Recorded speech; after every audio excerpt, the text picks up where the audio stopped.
जय मसीह मेरे प्यारे भाई और बहनों। आज हम बात करने वाले हैं मसीह विरोधी के लिए। आज मसीहियों लोगों पर इतना सताव क्यों हो रहा है और बाइबल क्या कहता है।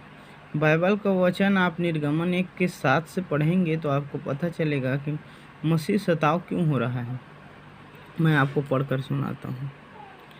परंतु इज़राइल की संतान फूलने फलने लगी और वे लोग अत्यंत सामर्थी बनते चले गए और इतना अधिक बढ़ गए कि सारा देश उनसे भर गया।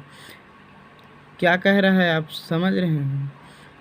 यहाँ पर लिखा है सामर्थी बनते चले गए और इतना बढ़ गया कि सारा देश उनसे भर गया। मेरे प्रियो, आज हमारे मसीह भाई बहन सामर्थी हो रहे हैं और बढ़ रहे हैं। इसके कारण हमें सताया जा रहा है। आप अगले में पढ़ सकते हैं।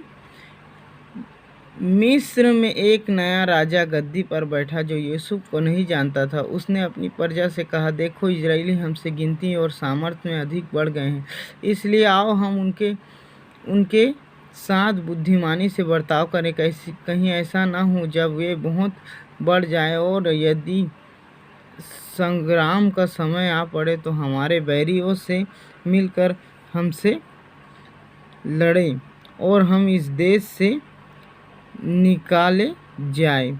इसलिए उन्होंने उन पर बेगैरी करीब करने वाले को नियुक्त किया कि वे उन पर भार डाल डालकर उनको दुख दिया करे और उन्हें फिरौन के लिए पिदोम और रशेश नामक भंडार नगरों को बनाए। पर ज्यों-ज्यों वे उनको दुख देते गए त्यों-त्यों वे बढ़ते गए और फैलते गए।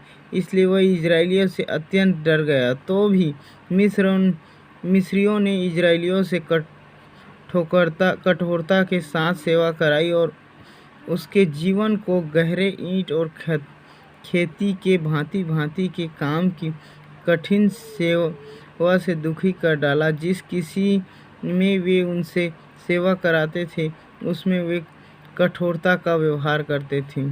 सिरपा और पुआ नामक 2 इब्री भाइयों को मिस्र के राजाओं ने आज्ञा दी, जब तुम इब्री स्त्रियों को बच्चा उत्पन्न होने के समय प्रसव के पथराव पर बैठी देखो, तब यदि बेटा हो तो उसे मार डालना और बेटी हो तो जीवित रहने देना। परंतु वे धाई और परमेश्वर का भय मानती थी, इसलिए मिस्र के राजा की आज्ञा न मानकर लड़कों को भी जीवित छोड़ देती थी। तब मिस्र के राजा ने उनको बुला कर पूछा, तुम तो लड़कों को जीवित छोड़ देती हो तो ऐसा क्यों करती हो? धाइयों ने फिरौन को उत्तर दिया, इब्री स्त्री मिस्री स्त्री के समान नहीं है। वह ऐसी फुर्तीली है कि धाइयों को पूछने से पहले ही उनका बच्चा उत्पन्न हो जाता है। इसलिए परमेश्वर ने धाइयों के साथ भलाई की और वे लोग बढ़कर बहुत सामर्थी हो गए। इसलिए कि धाइयाँ परमेश्वर का भय मानती थी, उसने उसके घर बसाए। तब फिरौन ने अपनी सारी प्रजा के लोगों को आज्ञा दी कि इब्री के जितने बेटे उत्पन्न हो उन सब को तुम नील नदी में डाल देना और सब बेटियों को जीवित रहने देना। तो यहाँ पर हम अगर निर्गमन के 7 और 1 के 7 और 22 पद तक पढ़ते हैं तो हमें समझ आता है कि किस प्रकार फिरौन ने षड्यंत्र रचा है हमारे विरोध और हमें किस प्रकार हमारे बच्चों को मारने की उन्होंने योजना बढ़ाई है। क्योंकि उसको पता है जब हम सामर्थ्य और बुद्धि में अति बढ़ जाएंगे तो वो लोग का क्या हो जाएगा। यहाँ पर क्या लिखा है, संग्राम का समय आ पड़े तो हमारे बैरी से मिलकर हमसे लड़े और इस देश से निकाल जाए। इसलिए उन्होंने ये प्लान करके रखा है। उसी प्रकार आज हो रहा है कि हमारा देश में जैसे भारत में हम बहुत बढ़ चुके हैं और जगह जगह बढ़ रहे हैं। और यहाँ पर क्या लिखा है, वे उनको दुख देते गए त्यों वह बढ़ते और फलते गए। इसलिए जितना भी सताव हम पर होगा हम बढ़ते और फलते जाएंगे। तो इस प्रकार दोस्तों बाइबल का वचन पहले से ही मिस्रियों पर होता आया है और इसी प्रकार आज भी इजराइलियों पर होता आया है और इसी प्रकार आज भी हमें सताया जा रहा है।